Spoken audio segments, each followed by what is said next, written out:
तो वेलकम है आप सभी का ज्ञापन एकेडमी के इस नए लेटेस्ट और धमाकेदार वीडियो में। So finally my dear all class 10th के विद्यार्थियों, मेरे प्यारे प्यारे शागिर्दों, कैसा रहा आज का एग्ज़ाम। आज था उर्दू का एग्ज़ाम, जैसा कि आप लोग देख सकते हैं। आज के इस वीडियो में आप सभी लोगों का उर्दू का आंसर की ही बता देने वाली हूँ, ताकि आप सभी लोग मिला सके कि आपका कितना सही हो पाया है। सेट जे है आपका, कोई भी सेट हो, ए हो, बी हो, सी हो, डी हो, कोई भी सेट हो, क्वेश्चन से मतलब होता है। क्वेश्चन मिलाकर आप सभी लोग देखिएगा कि आपका जवाब सही है कि नहीं, जो आप गोला भर के आए हैं।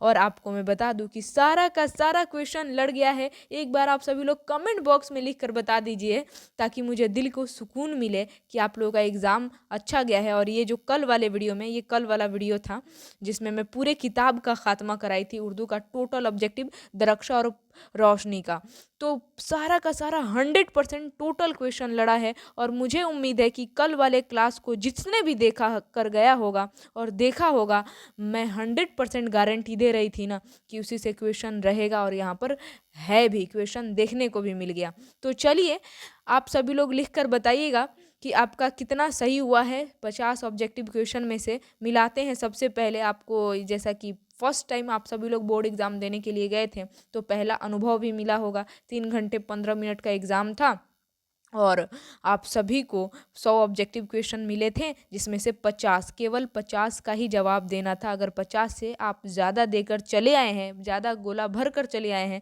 तो फिर स्टार्टिंग से ही 50 ठो काउंट किया जाएगा और उसी की गिनती होगी और उसी को जांच किया जाएगा। ठीक है, आगे कोई फ़ायदा नहीं है। तो आई होप आपने टोटल 100 में जिस पर आपको 100% कॉन्फिडेंस हो, उसी पर आपने गोला लगा कर आया है, यानी कि टोटल 50 ऑब्जेक्टिव पूरे कॉन्फिडेंस के साथ आपने बना कर आया है। चलिए देखते हैं, आप लोग मिलाते चलिए कि कितना क्वेश्चन आपने सही किया है। लेकिन उससे पहले एक छोटी सी रिक्वेस्ट करूंगी कि आप लोग वीडियो को लाइक करके शेयर अपने दोस्तों में कर दीजिए, ताकि आपके दोस्त भी मिला सके कि उनका कितना सही हुआ है। चलिए, सबसे पहला सवाल यहाँ पर है कि हम नौजवान हैं क्या है। आप जानते हैं ये एक नज़्म यानी कि कविता है, यानी कि D will be the correct option. आगे बढ़ो फटाफट। दूसरा सवाल है कि बिजली का खंबा क्या है, तो ये भी तो एक नज़्म है ना। बिजली का खंबा नज़्म यानी कि कविता है, जो कि बिजली के खंबे के ऊपर लिखी गई है। निदा फाजली कहाँ पैदा हुए, बिल्कुल सही है, ऑप्शन नंबर सी, ग्वालियर। आगे बढ़ते हैं, खड़ा डिनर क्या है, तो खड़ा डिनर ये एक नज़्म तो है और उसके साथ साथ मज़ाहिया नज़्म है, यानी कि हंसी मजाक वाली नज़्म यानी कि कविता है। आगे बढ़ते हैं, क्वेश्चन नंबर 5 देखते हैं कि जिस नज़्म में किसी मरने वाले पर गम का इजहार किया जाए उसे क्या कहते हैं, तो उसे मरसिया कहा जाता है। Option number B will be the correct option. फिर छठा सवाल है कि ज़हर इश्क का ताल्लुक किस सिन्फ शायरी से है, तो ज़हर इश्क का ताल्लुक आप जानते हैं मसनवी से है। ज़हर इश्क क्या है, ये एक मसनवी है, option number B. Question number 7 है कि बकाउली का महबूब कौन था, तो ताजुल मुल्क था ना, जिसकी तलाश करते करते बकाउली जैनुल मुल्क की मुमलकत में पहुंचती है। बेचारी चप्पा चप्पा छान मारती है लेकिन मिलता नहीं है। मसफ़ी का पूरा नाम क्या था, तो गुलाम हमदानी मसफ़ी। सारा का सारा क्वेश्चन आपको लड़ गया है। मैं क्या बताऊं, जो लड़का, जो स्टूडेंट, जो मेरा शागिर्द अगर कल वाला वीडियो नहीं देख कर गया होगा ना, बहुत पछताएगा अब ज़िंदगी भर। अब क्या फ़ायदा जब चिड़िया चुग गई खेत। क्वेश्चन नंबर 9 कि जिस गज़ल में रदीफ ना हो उस गज़ल को क्या कहते हैं। मैंने कल ही बताया था कि गैर मुरद्दफ़ कहा जाता है। Option number C will be the correct option. फिर 10 नंबर सवाल है कि फ़ारसी शायरी में मुबारक अज़ीम आबादी किस शायर से इस्लाह लेते थे, यानी कि फ़ारसी शायरी में मुबारक अज़ीम आबादी के उस्ताद टीचर का क्या नाम था, तो अब्दुल हमीद परेशान था। और हालांकि उर्दू शायरी में दाग दहलवी थे, मतलब कि उस्ताद का नाम, टीचर का नाम दाग दहलवी था उर्दू शायरी में, और फारसी शायरी में अब्दुल हमीद परेशान। C will be the correct option. Bhimrao की मादरी ज़ुबान क्या थी, तो उनकी मादरी ज़ुबान मराठी थी। मराठी बोलने वाले ख़ानदान में पैदा हुए थे और वही उनकी मातृभाषा थी। हिंदुस्तानी आइन के मेमार क्या है, ए में है मजमून, बी में है ड्रामा, सी में है अफसाना और डी में है नावल। हिंदुस्तानी आइन के मेमार, ये तो मजमून है ना, option number B will be the correct answer. निबंध लिखा गया है। आगा अशर कश्मीरी का ताल्लुक किस सिन्फ से है, तो भाई आगा अशर कश्मीरी उर्दू ड्रामा निगारी के शेक्सपियर माने जाते हैं। इनका ताल्लुक ड्रामा से ही ना होगा कि फिल्म से होगा।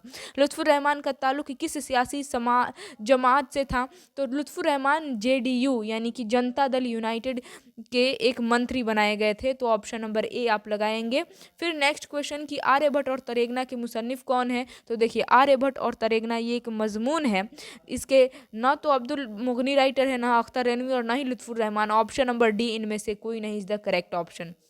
फिर क्वेश्चन नंबर 16 कि चांद किसका तवाफ करता है, तो चांद आप जानते हैं अपने ज़मीन की तवाफ यानी कि चक्कर लगाता रहता है। नेक्स्ट क्वेश्चन सूरज ग्रहण कैसा वाक़या है, तो सूरज ग्रहण एक जोग्राफियाई वाक़या है। फिर क्वेश्चन नंबर 18 है कि डिप्टी नज़ीर अहमद ने किस सिन्फ का आगाज़ किया, तो नावल लिखने की शुरुआत किए थे, पहले नावल निगार यही है और पहला नावल लिखे थे मिरातुल उरूस। तो अब्दुल नसूख में मरकजी किरदार कौन है, तो नसूह है। Option number B will be the correct option. 20 नंबर सवाल है कि ऊद हिंदी क्या है। मैं आपको बार बार बताई थी कि मिर्ज़ा गालिब के 2 ख़त के किताब का नाम है ऊद हिंदी और उर्दू मोहल्ला, और ऊद हिंदी क्या है, तो ख़त का किताब यानी कि खुतूत का मजमुआ। ऑप्शन नंबर सी वही तो पूछा गया है। एकदम आसानी से हर एक सवाल का जवाब आप लोग 100% सही लगा कर आए हैं कि नहीं, टोटल मिलाइए और बताइए। 50 में 50 सही होना चाहिए, ठीक है। क्वेश्चन नंबर 21 कि गोपीनाथ क्या था, तो गोपीनाथ अखबार का मुदीर ही था ना, एडिटर। सेकेंड हैंड कहानी से चैप्टर है। वात्रक की किस सूबे में वाक़ है, आपको नहीं पता है, पता नहीं किसका है, जिसका भी है ये क्वेश्चन पेपर 1 नंबर का बेवकूफ़ है, ए लगा दिया है। वात्रक नदी गुजरात, तो option number D will be the correct option हो जाएगा, ए गलत हो जाएगा। आगे बढ़ते हैं, 23 नंबर सवाल है कि बंगला ज़बान किस सूबे में बोली जाती है, बंगाल, ये ठीक है, option number B will be the correct option. फिर खाली संदूक के अफसाना निगार कौन है, तो खाली संदूक इस अफसाना के जो लिखने वाले हैं वो है इंदिरा गोस्वामी। नेक्स्ट क्वेश्चन कि अफसाना अंग्रेजी बाबू में किस तहजीब पर तंज किया गया है, मैंने बताया था, कल ही कराया था, याद रखिएगा, अंग्रेजी तहजीब कल ही बोला था ना, और देखिए पूछ दिया है। मैं इसी तरह नहीं बोलती हूँ याद रखिएगा, क्योंकि क्वेश्चन आता है इसी वजह से मैं बोलती हूँ याद रखिएगा। चलिए फिर तो आपके जितने भी छोटे भाई बहन हैं उनको ज़रा सलाह दीजिएगा कि ज्ञापन एकेडमी से जुड़कर मुस्कान मैम से तैयारी करें, ताकि उनका ज़बरदस्त मार्क्स आ जाए। क्वेश्चन नंबर 26 है कि इसमें फ़ाइल की मिसाल है। फाइल कहते हैं काम करने वाले को, देखने वाला क्या है, काम करने वाला ही ना है, तो option number A will be the correct option. फिर किस फेल में हाल और मुस्तकबिल दोनों ज़माना पाया जाता है, अगर आपने मेरा ग्रामर का वीडियो देख रखा होगा ना, तो इसका आप लोग 100% सही आंसर लगा कर आए होंगे। जी हाँ, सी मज़ारे हो जाएगा, फेल मज़ारे। नेक्स्ट क्वेश्चन के काम करने का शक किस फेल में पाया जाता है, तो माजी शकिया, और माजी शकिया को ही एहतमाली कहा जाता है, A will be the correct option. फिर जुमला किससे बनता है, देखिए हर्फ से मिलकर लफ्ज़ बनता है और लफ्ज़ से मिलकर जुमला बनता है, तो ऑप्शन नंबर डी लफ्ज़ों से। फिर आगे बढ़ते हैं, मीर तकी मीर में मीर क्या है, मीर बहुत ही आसान है, तखल्लुस है मीर। फिर शर्म का मुतरादिफ, अब देखिए यहाँ पर जिसका भी है उसने डी लगा दिया, शर्म उसने सोचा होगा मुतरादिफ का मतलब उल्टा, तो शर्म का क्या हो जाएगा, बेशरम, लेकिन डी गलत हो जाएगा। ऑप्शन नंबर सी मुतरादिफ का मतलब होता है एक जैसा मानी रखने वाला शब्द, लफ्ज़, तो शर्म या फिर हया, दोनों का मतलब तो एक ही होता है ना, यानी कि option number C will be the correct option. आगे बढ़ते हैं, 32 नंबर सवाल है कि अलिफ ममदूदा जेल के किस लफ्ज़ में है, तो वो है अलिफ ममदूदा जिस अलिफ पर मद पाया जाए, देखिए सी में है, अलिफ पर मद पाया जा रहा है, C will be the correct option. 33 number question कि झैल में साबका की निशानदेही कीजिए, साबका सौ से शुरू, सौ से साबका, ल से ला का और ला से लास्ट, यानी कि साबका जो शुरू में जुड़े, देखिए हासिल के शुरू में जुड़ा है ला, यानी कि ऑप्शन नंबर ए इसी में क्या है, साबका है। क्वेश्चन नंबर 34 की निम्न में, सॉरी थोड़ा फास्ट करते करते निम्न बोल दे रही हूँ, दर्ज झैल में कौन सा सेगा है, मैं कौन सा सेगा पूछा गया है। मैं जो है ना ये कौन सा सेगा है, यानी कि मैं मुतकल्लिम हूँ, बोलने वाला हूँ, और वाहिद अकेला हूँ ना, तो वाहिद मुतकल्लिम, option number B will be the correct option. अगर वहीं हम लोग रहता तो जमा मुतकल्लिम हो जाता। क्या तुम पढ़ रहे हो, यह कैसा जुमला है, सवाल पूछा जा रहा है ना, यानी कि option number D, question mark यहाँ पर दिख भी रहा है, तो इस्तिफहामिया हो जाएगा। जिससे सवाल पूछा जाए उसे इस्तिफहामिया कहते हैं या फिर सवालिया जुमला। दर्ज झैल में इसमें आला कौन है, मैंने बताया था आला से भाला याद रखना है, और औजार या फिर हथियार के नाम को इसमें आला कहते हैं, ए चाकू लगा दीजिए धीरे से। फिर मैं खेल रहा हूँ, हूँ होगा ना, देखिए बी में दिया है, हूँ will be the correct option. फिर आगे बढ़ते हैं, दर्ज झैल में कलमा की निशानदेही कीजिए। कलमा कहते हैं जिसका कुछ ना कुछ मानी हो, जिस लफ्ज़ का, तो पानी का मानी अर्थ समझ में आ रहा है, डी हो जाएगा करेक्ट ऑप्शन, बाकी ऑप्शन का कोई मतलब समझ में नहीं आ रहा है। सही जुमला है, साजिद ने देखा, साजिद देखा, साजिद से देखा, साजिद ने देखी, तो ठीक है, option number A will be the correct option, Sajid ने देखा। औरत का मुज़क्कर लफ्ज़ क्या होगा? देखिए लड़का हो लड़की, मर्द तो होगा नहीं, यानी कि ऑप्शन नंबर ए खातून हो जाएगा। नज़्म हम्द में किसकी तारीफ़ की गई है? तो खुदा की तारीफ़ की गई है।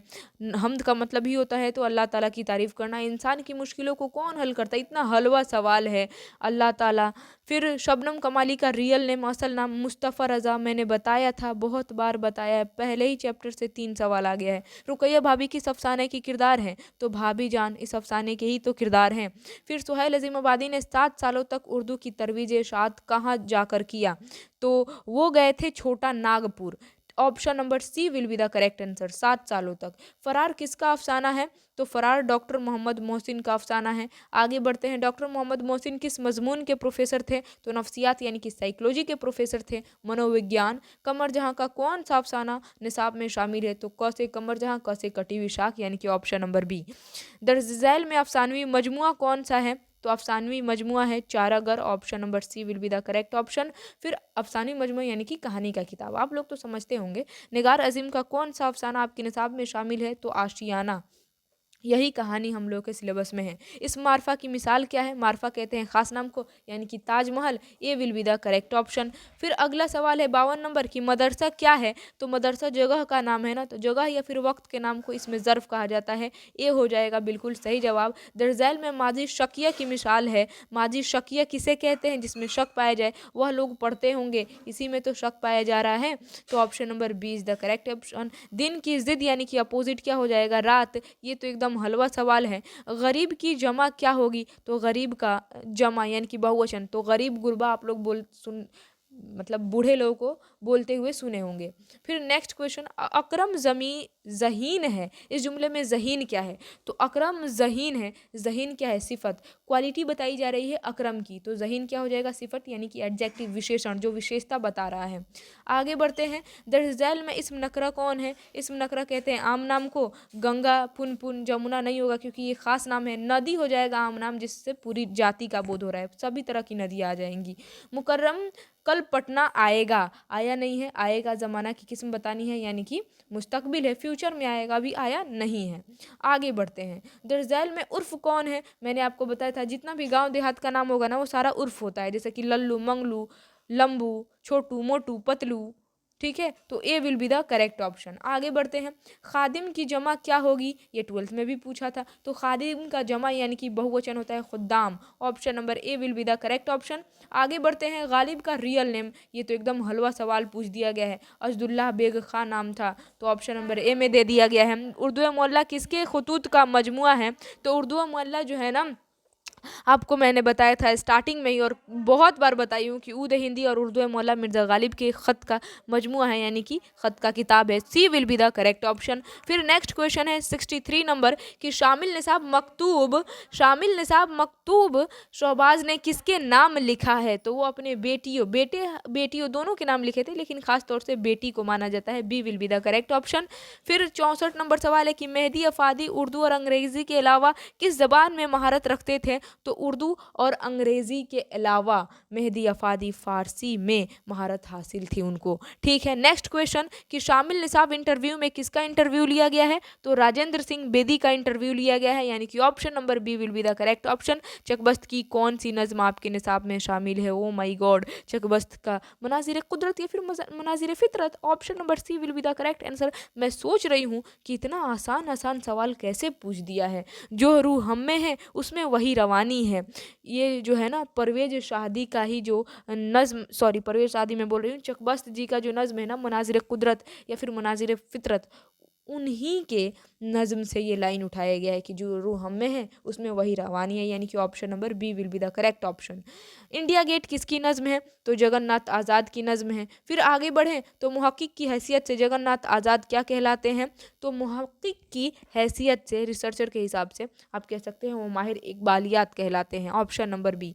परवेज शादी की वफ़ात किस बीमारी से हुई थी? तो मर्ज़ तनफ़ुस से। ये बहुत ही ज़्यादा वीवीआई करके मैं आप लोगों को बताई थी, याद रखिएगा, बहुत पूछा जाता है और देखिए पूछ भी दिया है। आशियाना किस तरह का अफसाना है? तो नफ्सियाती ठीक है, A will be the correct option. Siraj और इरफाना किस अफसाने के किरदार हैं? तो सिराज और इरफाना आशियाना नाम के अफसाने के किरदार हैं, ए हो जाएगा बिल्कुल सही जवाब। फिर 73 नंबर सवाल है कि ज़मीन का दर्जा हरारत जानदारों के लिए कैसा है?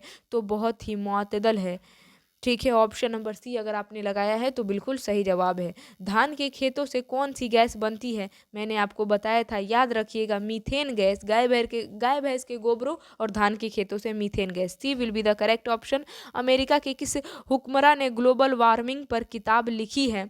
तो वो हुक्मरान जो थे वो थे Al Gore, option number C will be the correct option. फिर सर सैयद कहाँ मदफून है? मैंने आपको बार बार बताया था कि अलीगढ़ में मदफून है, अलीगढ़ में ही इनको दफन किया गया। शामिल निसाब सबक रया क्या है? तो रया एक मजमून है ना, जो सर सैयद अहमद खान ने लिखा है। अलीगढ़ कॉलेज किस की बुनियाद किसने डाली? तो सर सैयद अहमद खान ने ही तो बनाया था। आगे बढ़ते हैं, बहुत ही हलवा हलवा सवाल है। मैं सोच रही हूँ आप सभी लोग पूरा 50 में 50 बना कर आए होंगे, 50 से कम आने का सवाल ही पैदा नहीं होता है। डॉक्टर अब्दुल मुगनी किस ज़बान के प्रोफेसर थे? तो डॉक्टर अब्दुल मुगनी जो थे वो अंग्रेज़ी इंग्लिश के प्रोफेसर थे। अदब की पहचान किस तरह का मजमून है? तो ये एक तनकीदी मजमून है। फिर नेक्स्ट क्वेश्चन, आबिद नमाज पढ़ रहा है, इसमें आबिद क्या है? आबिद काम कर रहा है ना, यानी कि file, option number B will be the correct option. लाल कलम में लाल क्या है? तो लाल कलम, कलम की क्वालिटी बता रहा है लाल, तो लाल क्या हो जाएगा? सिफत, यानी कि ये विशेषता बता रहा है, विशेषण सिफत कहलाएगा। हर्फ निदा की मिसाल क्या है? हर्फ निदा, आपने ग्रामर का वीडियो देखा हो तो सब कुछ मैंने बताया, प्यारे बच्चों, और लास्ट में एक्सक्लामेशन मार्क, यही तो हो जाएगा हर्फ निदा। एक्सक्लामेशन मार्क से पहचान की जाती है हर्फ निदा की। 84 नंबर सवाल है कि जमा गायब की मिसाल है, तो जमा गायब की मिसाल कौन सी है बताइए? इसका सही आंसर ऑप्शन नंबर सी हो जाएगा, वह लोग गायब है और जमा है। फिर दादी की छड़ी किस की मिसाल है? मैंने आपको बताया था कि जहाँ पर भी का, की, के या फिर रा, री, रे देखने को मिल जाए वह इजाफा टिक कर दीजिएगा, या फिर ना, नैनी, का, के, की, रा, रे, री, ना, नैनी। अबू बकर किस तरह का नाम है? इसका भी ट्रिक मैंने बताया था कि जिस नाम के आगे अबू, बिन्त या फिर इब्न दिखाई दे उसे हम लोग कुन्नियत टिक करेंगे, ऑप्शन नंबर ए, बिना सोचे समझे ए टिक कर दीजिएगा। दरअसल में इस मुसग्गर कौन है? किताबचा दिख रहा है ना, जिससे छोटापन जाहिर हो। फिर बामानी लफ्ज़ को क्या कहते हैं? बामानी यानी कि मानीदार लफ्ज़ को कलमा ही तो कहते हैं। आगे बढ़ते हैं, जो नाम किसी रिश्ते की बुनियाद पर हो उसे क्या कहते हैं? जो नाम किसी रिश्ते की बुनियाद पर, उसे कुनियत ही कहा जाता है, ठीक है। अबू, बिन्त या फिर इब्न जिसमें लगा हो। यहाँ मत आओ में मत आओ क्या है? काम को नहीं करने का ऑर्डर दिया जा रहा है ना, यानी कि फेल नहीं है, C will be the correct option. फिर अगर आगे बढ़ें, 91 नंबर सवाल पर पहुँच चुके हैं, लेकिन एक छोटी सी रिक्वेस्ट है कि आप क्या करेंगे माई ऑल डियर स्टूडेंट? देखो बहुत गलत बात है, एक बार लाइक करो और शेयर करके स्टेटस पे डालो और लिखो कि मेरा 50 में 50 सही हुआ है मैम, तब दिल को सुकून मिलेगा। अहमद फिराज की इब्तदाई तालीम कहाँ हुई? तो उनके घर पर, जहाँ पर उनकी पैदाइश हुई थी, पेशावर में ही मिली थी। फिर आगे बढ़ते हैं कि हसन नईम ने किस शायरी का गहरा मुताला किया था?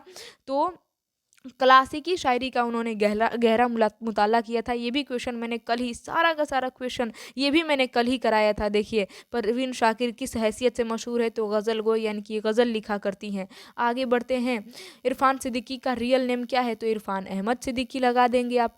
गुफरान तो होगा नहीं, इमरान तो होगा नहीं, फुरकान तो होगा नहीं, A will be the correct option. आगे बढ़े नेक्स्ट क्वेश्चन की तरफ। 95 नंबर सवाल, शामिल निसाब दोहे के शायर कौन है? जफ़र गोरखपुरी ही तो है दोहे के शायर, दोहे लिखने वाले। एक ही तो दोहा दिया गया जिसके राइटर जफ़र गोरखपुरी हैं। दोहा किस ज़बान की शायरी से उर्दू में आई है? तो दोहा पहले हिंदी में लिखा जाता था और दोहा हिंदी से ही उर्दू में आया, यानी कि ऑप्शन नंबर ए, हिंदी टिक कर दीजिए। 97 नंबर सवाल है कि शायर ने शामिल निसाब गीत में किस नदी का तज़करा किया है? तो जमुना की लहरें उठती हैं, कुछ कहती कुछ गाती हैं, जमुना की नदी की बात की जा रही है, A will be the correct option. Urdu शायरी का पहला दबिस्तान कौन है? ए माना जाता है, दबिस्तान दिल्ली को माना जाता है। फिर आगे बढ़ते हैं, दबिस्तान दक्कन, हाँ दक्कन सॉरी। और फिर आगे बढ़ते हैं, हिंदी किस ज़बान से निकली है? तो हिंदी किस ज़बान से निकली है आप लोग जानते होंगे, खड़ी बोली। हिंदी हो या फिर उर्दू हो, मैंने बताया था कि वो खड़ी बोली से ही निकली है, कल ही बताया था। उर्दू के पहले साहबे दीवान शायर कौन है, ये भी मैंने कल ही कराया था और आप सभी लोग लाइव पोल में आंसर बताए थे। बताइए याद नहीं आ रहा है? कुली कुतुब शाह, उर्दू के पहले साहबे दीवान शायर। Option number D will be the correct option. अब देख लो जरा यहाँ पर सेक्शन बी में क्या दिया गया है। 10 नंबर का जो मजमून लिखने के लिए आया था, मैंने कल ही आपको इम्पोर्टेंट मजमून बताया था कि कोई ना कोई एक त्यौहार पर ज़रूर आएगा। लो देखो यहाँ पर ईद उल मुबारक, ईद पर पूछ दिया है ना, ईद कोई ना कोई एक त्यौहार, लो ईद पूछ दिया गया है। मैंने बोला था कि मौसम में किसी एक मौसम पर आएगा, लो सर्दी का मौसम। मैंने पूछा था किसी ना किसी एक, मैंने आपको बताया था कि किसी ना किसी एक शख्सियत पर, यानी कि किसी एक इंसान के बारे में लिखने के लिए ज़रूर आएगा। लो मेरे वालिदैन लिखने के लिए आ गया है। फिर कंप्यूटर के फ़ायदे आया है और मैंने बोला था कि कोई ना कोई अपने पसंदीदा नहीं तो क्रिकेट के बारे में आएगा, लो क्रिकेट के बारे में भी आ गया है। जो मैंने गेस किया था मजमून में भी, वो सारा टॉपिक पर मजमून लिखने के लिए आया है, लेकिन इन सभी टॉपिक पर आपको मजमून नहीं लिखना है, इनमें से किसी एक पर मजमून लिख देना है, उससे आपको 10 नंबर मिल जाने वाला है। बताइए आपने किस पर मजमून लिखा है, ज़रा कमेंट बॉक्स में। और नहीं, यहाँ पर फिर दूसरे में क्या दिया गया है, 5 नंबर का ख़त लिखने के लिए अपने वालिदा को एक ख़त लिखिए जिसमें बोर्ड एग्ज़ाम की तैयारी का जिक्र की गई हो। तो वालिदा के पास ये लिखना था। बताइए, आसानी से ख़त लिखने का भी ट्रिक आपको बताया गया था, एप्लीकेशन लिखने का भी। और देखिए तीसरा सवाल में ये 20 नंबर का है, इसमें से 10 सवाल का जवाब देना है और हर सवाल का जवाब देने पर 2-2 नंबर मिलेगा। तो हमद और नात में क्या फ़र्क है, आसानी से आप लिख सकते हैं। हमद का मतलब हम उस नज़्म को कहते हैं जिसमें अल्लाह ताला की तारीफ़ हो, नात उस नज़्म को कहते हैं जिसमें हमारे प्यारे नबी मोहम्मद सल्लल्लाहु अलैहि वसल्लम की तारीफ़ की गई हो। फिर निसाब में शामिल सुहेल आज़माबादी के अफ़साने का नाम लिख देना है। ढेर सारे अफ़साने हैं। डॉक्टर मोहम्मद मोहसिन किस यूनिवर्सिटी के प्रोफेसर थे? कमर जाकी एक अफ़सानवी मजमूए, निगार अज़ीम का रियल नेम, मलिका महर निगार, बाल विज्ञान कॉन्फ्रेंस। ये सारा का सारा आप, मैं ये जितना भी क्वेश्चन है ना, हर एक सवाल का जवाब बता सकते थे, लेकिन कोई दिक्कत नहीं है। आपने इसमें किसी 10 ही सवाल का जवाब बताना था। आपने बताया है कि नहीं बताया है, ये भी कमेंट बॉक्स में लिख कर बताएं। और फिर लास्ट में 4 नंबर ये सवाल है जिसमें से किसी 3 ही का जवाब देना है आपको, और हर एक सवाल पर आपको 5-5 नंबर मिलना है। तो रेया का मरकज़ी ख्याल, यानी कि रेया का खुलासा कर देना है। ग्लोबल वार्मिंग से आप क्या समझते हैं? सिर्फ मर्सिया से अपनी, और नहीं तो डी बनाइए, नहीं तो ई बनाइए। यहाँ पर किसी 5 का इतना सारा दिया है, इन सभी लफ्ज़ों में से किसी 5 लफ्ज़ों का आपको जमा यानी कि बहुवचन बना देना है। और नहीं तो यहाँ पर ढेर सारा दिया है, इतना सारा लफ्ज़, इसमें से किसी 5 का आप क्या कर दीजिए, अजदाद यानी कि अपोजिट वर्ड बता दीजिए, तो भी कोई दिक्कत नहीं है। तो ये सारा का सारा क्वेश्चन जो है ना, आज के इस क्वेश्चन पेपर में लड़ा है कल वाले वीडियो से, जिसमें पूरे किताब का ख़ात्मा मैंने कराया था। इसी वजह से मैं बोलती हूँ कि जो क्वेश्चन मैं कराती हूँ, जो गेस क्वेश्चन होता है ना, जो इम्पोर्टेंट मजमून जो मुहावरा मैं कराती हूँ, बिल्कुल वहू बहु वैसा ही वही क्वेश्चन पूछता है। अब आप लोग को फाइनली समझ में आ गया होगा। चलिए तो फिर अब आपका 10th क्लास का एग्ज़ाम ख़त्म। आपका एग्ज़ाम अब जैसा भी गया हो, बहुत ही अच्छा गया होगा या फिर जैसा भी गया होगा, अब सोचिए मत आज के एग्ज़ाम के बारे में। अब कल के लिए सोचिए, नेक्स्ट एग्ज़ाम की तैयारी कीजिए। अब इससे और बेहतर करने के लिए सोचिए कि अब अगले दिन अगले एग्ज़ाम में हम पूरा धुआं धुआं मचा देंगे। ठीक है, तो चलिए इसी के साथ मैं आप सभी लोगों से विदा लेती हूँ। बाकी इसके बाद से जो अभी अभी 10th क्लास में आने वाले हैं ना, आप सभी लोगों से एक गुरुदक्षिणा मैं मांगना चाहती हूँ, और वो क्या है कि आपके जो छोटे छोटे अब भाई बहन हैं जो अभी अभी 10th में आ रहे हैं, तो उनको क्या करना है, ज्ञापन एकेडमी से जोड़ना है, सब्सक्राइब करवाना है और कहना है कि मुस्कान मैम से हमने पढ़ाई किया था, तुम भी पढ़ाई करो, 100% सफल हो गए। ठीक है, उर्दू में आप सभी को सपोर्ट करना है, एकदम ज़बरदस्त तरीके से धुआंधार अगले सेशन का क्लास होगा और मार्च से ही बैच स्टार्ट हो रहा है। सभी चारों तरफ हल्ला कर दीजिए, शोर मचा दीजिए, और बाकी आज के इस क्लास को हम लोग यहीं पर एंड करते हैं। इसी के साथ मैं आप सभी लोगों से विदा लेती हूँ। Bye bye, take care. अब हंसते रहिए, मुस्कुराते रहिए और नेक्स्ट एग्ज़ाम की तैयारी करते रहिए। जय हिंद और खुदा हाफिज़।